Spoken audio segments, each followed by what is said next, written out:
Xbox goes up, Windows splits, and if you're having problems with Defender, you're not alone.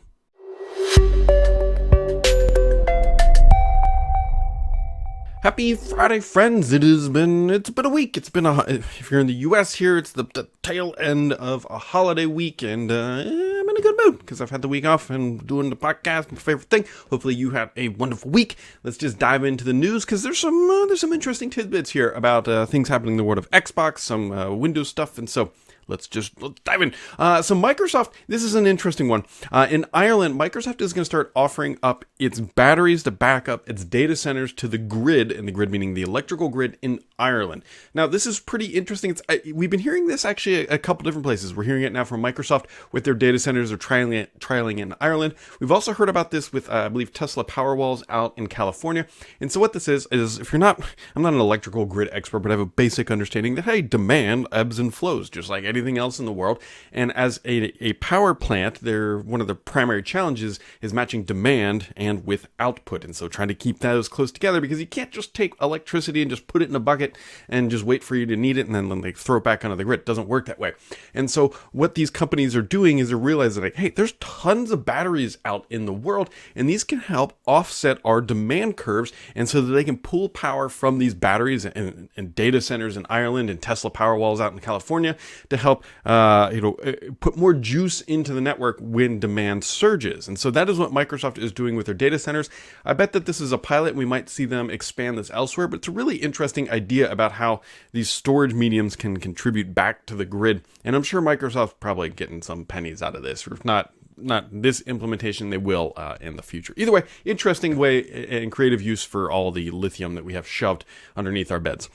Surface Duo 2 has a couple updates that are improving the camera. This includes face detection and also nighttime photos. So if you got a Surface Duo 2, make sure to download update. It is worthwhile.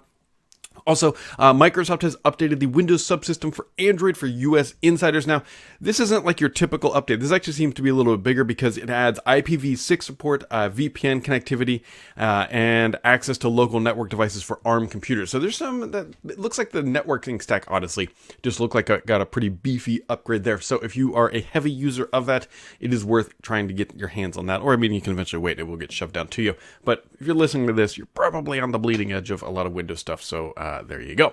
Speaking of bleeding edge of Windows stuff, Microsoft, they've done this before, so there's precedence to this, but Microsoft loves to do AB groups inside the Windows Insider program, which is already sort of an AB group. Like, you join the Insider program so you can get the whole buffet before it gets pushed out to the unwashed masses. Either way, they're back at it again, and so it's a little bit better this time than how they've done it previously. So they're splitting the insiders in the dev channel into two groups. You've got A and B. So if you're an A, you will have build 226.6, if I could enunciate, 22622 dot whatever the string is, with the unlocked features, and then group B will be 22621 dot whatever, and these users will not have the features. So that's how they're differentiating the different builds to help users understand if they are or are not opted into that. Now, one interesting thing is that separates this, it makes it a little better. If you are in group B, you can actually get updated into group A if you just start pounding the Windows update button and refreshing, and you will eventually get moved over into that. So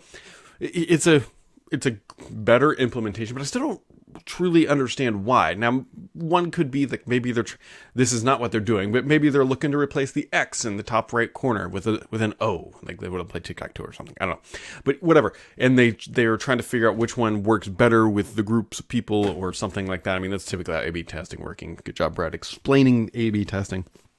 But I don't know, just give it to everybody, especially features that are coming, because that's what people are in the Insider program for. Either way, that's my little whatever. Interesting. I don't know. There was also some discourse online, by the way. The people are getting a little antsy about Microsoft's promise for one update per year. I know we've mentioned it here a couple times in this podcast, where it's one OS update per year, but man, they've been shoving a lot of stuff into an OS getting updated that technically only has one update per year, which makes it kind of raises the question. So the Insider program is great for all of its faults. It's a net positive for most people, but the question becomes, does Windows lose a little bit of lackluster because they don't have events really anymore? It's just like bam, here's our new features. Now, they did with Windows 11. They did a great job there. Would they be better off if they had a quarterly event where all of their updates that they're planning just get announced on a single day, or even annually? I think annually would be kind of a lot. But you could imagine that they move a lot of things in and out, and maybe quarterly is too aggressive. But they need... Windows does best when Windows has marketing and effort. Effort is the wrong word. Marketing and what feels like a cohesive strategy behind it. And right now, it just feels like everything just gets shoved in. It kind of whatever shows up doesn't show up. And I enjoy it when Microsoft has events and they talk about Windows. We don't get much just Windows events. And so I'd love more just dedicated Windows events on stage. Either way. Leaked OneDrive client reveals a Windows 11 style update. So if you are running OneDrive and use that client a lot, there's an update coming down that's going to make it a little bit more Windows 11-y. Now, this one came in from Twitter. It actually came in from Nano Polymath. He pinged me, and then I shared it up among the Twitter folk, and it sounds like this is actually a pretty big issue.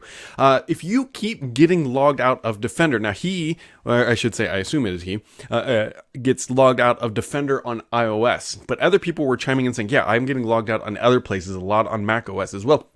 And what happens is you log out and you try to log back in, and Microsoft's like, buy an Office 365 subscription.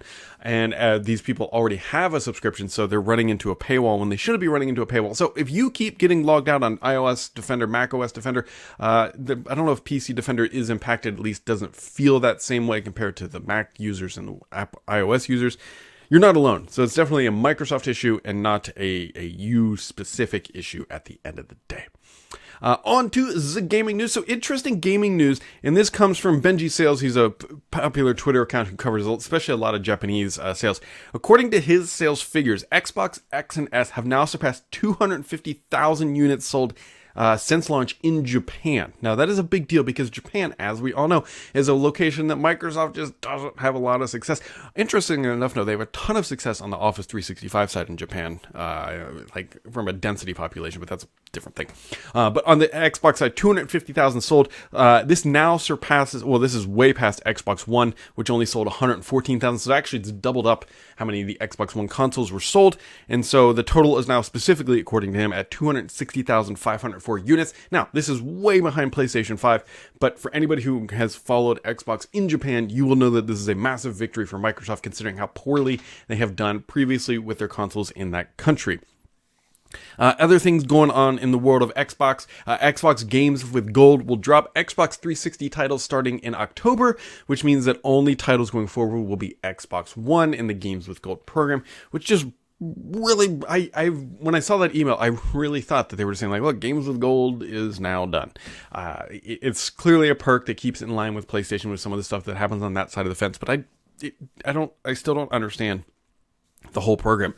I mean, I understand it from like what they're doing, but from a why perspective and why they're not more aggressively shoving these people towards Game Pass, and maybe there's some data behind the scenes that justifies this, and that's where it's at. But here we are. Also on the gaming side, Microsoft has a technology called Direct Storage. It's coming to the PC. It's basically taken from the Xbox. It allows you to access storage faster at a lower level.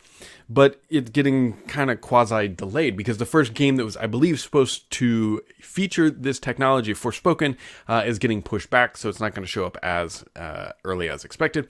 Also, Microsoft's acquisition of Activision Blizzard is now being probed in the UK. Now, this is pretty much, again, expected. I made a tweet out on Twitter that says, hey, look, in a year from now, Microsoft will own Call of Duty. That's the plan. That's their expectation. And they kind of got off on a weird tangent. People's like, no, it's going to close in like 2 months. Like, no, it's really not. The UK just now opening up a probe. Microsoft has a lot of hurdles to get through. I'm still cautiously optimistic that this will get through without any major considerations. They'll likely have to make some sort of deals like, hey, we'll continue to support on PlayStation or whatever for a certain amount of time. But I do believe that it will get through. But either way, the UK doing its thing, that's just kind of par for the course of what we would expect. Also, on the gaming side, the gaming conference side, by the way, E3 is back, my friends. Well, kind of, sort of. So, E3 is going to be happening the second week of June in 2023. The team behind it officially announced, like, they're back. But they are partnering with the PAX teams, the PAX conferences that are really popular. I strongly suspect that the E3 that comes back is not going to be the E3 that we know from several years ago, pre-COVID, where it's these massive blockbuster events and whatever else. I suspect that it's going to have a different flavor to it, mostly because, well, Sony had already pulled out. Nintendo or Xbox had really just kind of pulled away as well. And so I really just kind of sort of think that the E3 is going to be a little bit different. And I think they're going to try to find their own niche, which is good because gaming conferences typically, especially E3, was a huge consolidation event for just a lot of people coming to meet up in the gaming industry. I'd be curious to see if it's more developer focused at the end of the day, but we'll find out because you've also got the developer conference earlier, which usually takes place in May, Gamescom. So we will see. We will see. Either way, it's coming back. It's supposed to be in person, by the way, in the LA Convention Center. Basically the same venue, same place as we had previously seen, but now back, I guess. So either way, let's move on to the questions of the week. My favorite part of the week, my friends. Let's just dive in. So we've got Miggy says, it is confirmed that E3 will return next year. Yes, it is confirmed. Do you think it will actually happen? I do think it will happen. What changes should they implement to fix all the problems that they had? Ooh, I am not a conference strategist, so it's a little bit hard to say what should they implement, because one of the challenges with E3 now is that Microsoft is like, look, we're going to go do our own thing. Sony is already doing all their state of plays. Nintendo can clearly do its own thing. So they need to find a way to aggregate the others, if you will. I suspect we might see it come back potentially as an indie showcase place. That might be a path where they can find some traction, because at the end of the day, you want Microsoft, Sony, and PlayStation, or Microsoft, Sony, and Nintendo to show up in some regard, but they don't need to do keynotes at these events. I think that putting the focus on indie studios might be a way for them to claw back some of their prominence that they had previously. One more question. When will we be enjoying tabs on Explorer? I really need them. Well, tabs on Explorer are in, I believe, the release preview ring and an A/B testing. It does sound like with the 22H2, which update should be shipping here this fall, you will be getting tabs on Explorer. That just, it feels like Microsoft is pushing towards that, and so I would be surprised at this point if they don't show up. The only, this is self-promotion and whatever else. My company makes a product called Groupie that allows you to put tabs on literally everything. So, take that with a grain of salt. You can look that up if you want. Jay and a BCK says, do you think Microsoft will ever get away from the OEM model for selling most of their operating systems? Interesting idea.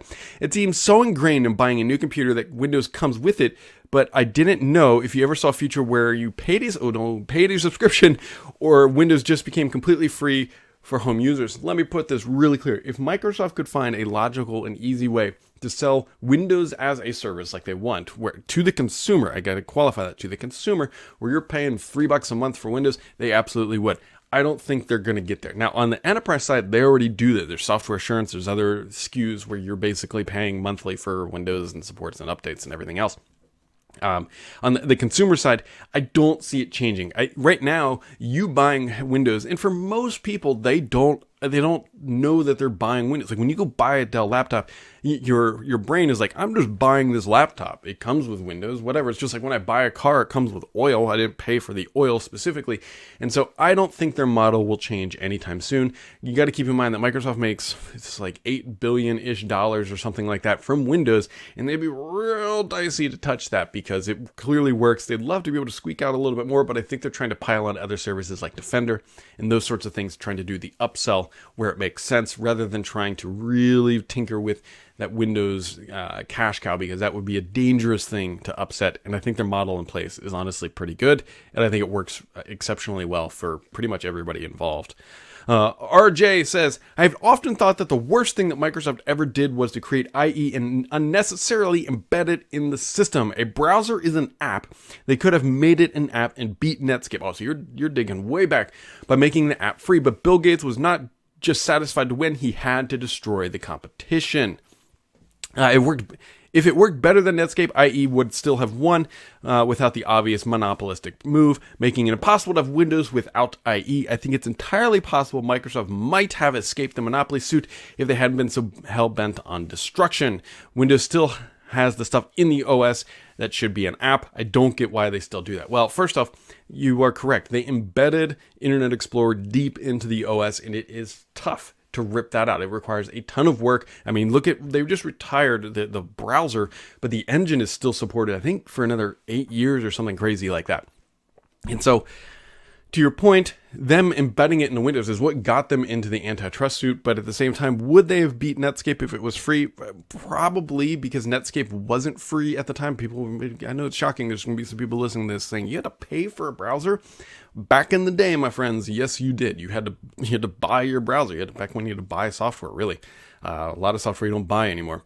And so it may have avoided their suit, but Bill Gates was in it to win it, and he was doing everything possible that he thought he could do to win, and at the time it made sense. Now granted, they are still suffering the ramifications of that. Effectively, they lost they lost a lot of market share. On the flip side of this, maybe it was one of the dumber things they have done by embedding it, and it should have just been an app, but that sort of, it should have been an app model didn't really exist so much back then. It was a really different world. It's easy to say that now. It's like, just throw out a container, it's a browser or whatever. That's easy to say now, but we didn't have roughly, was it 15 or 20 years of experience now in the market of how these things should operate, that back then it probably just made sense. Like, look, we make the OS, we can just put it in the OS, it'll run faster, it'll be more streamlined, it'll be easier to update with just an OS update rather than trying to do all these different things. Like, that's also assuming that they could have updated the browser through Windows Update. Like, there's a lot of things that are in place now that makes the decision look foolish, but I can totally see how at the time, based on how computers and software were developed, that it actually made sense back then. And so, yes, was it monopolistic? Was it aggressive? Did it push somebody on the market? It absolutely did. Did it solidify Microsoft's in the market? It certainly did.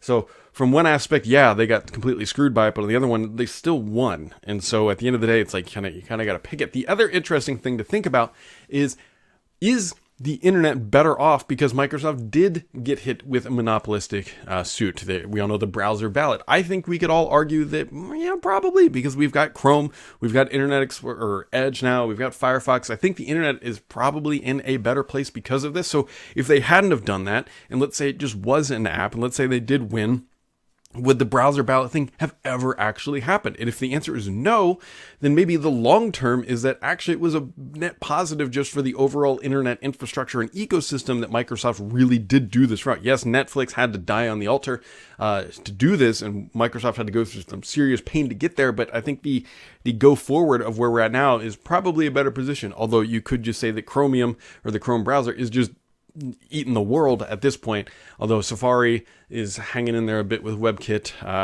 We're kind of in this interesting spot. It's a really, really fascinating thing. If there's some great conversations and papers written about Microsoft's decision, and so I definitely think if any of that rambling made any sense or it piqued your interest, if you're not familiar with it too, especially, go look it up. There's some great Wikipedia content on that.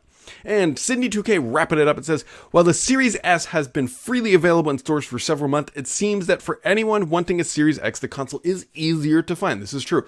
Console restraints are getting easier to find on the Xbox side. It gets to stores, but sells out almost immediately, but still people are able to find them if they really want them.